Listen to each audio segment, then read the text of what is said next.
Hey guys, Pastor Chris here.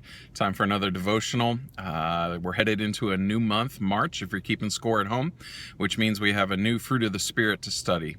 So far in our devotional this year, we've covered love, joy, peace, patience, kindness, goodness, and this month we're looking at self-control. If we have the Holy Spirit living inside of us, then we should have self-control. Our verse for the month comes from the book of Proverbs.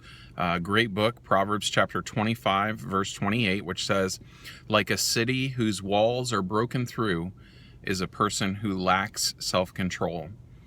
Oftentimes the Bible will use simile to help us to understand a concept, and that's what it does here for us. It says a person who lacks self-control is like a city whose walls are broken down. You and I might not fully understand what that means because we don't live in cities that have walls anymore.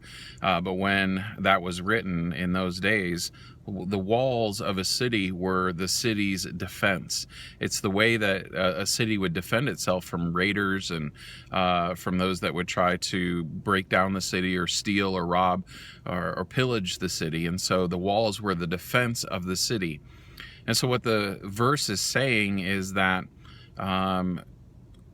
if we lack self-control, then that's like being defenseless.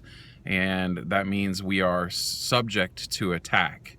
And so we need to have self-control in our lives given to us by the Holy Spirit.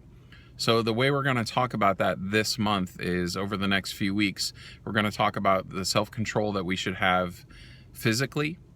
We're going to talk about the self-control that we should have mentally and emotionally. And we're going to talk about the self-control that we should have spiritually. We'll look at each one of those each week as we go throughout the month. Take the time to memorize the verse. It's a good one.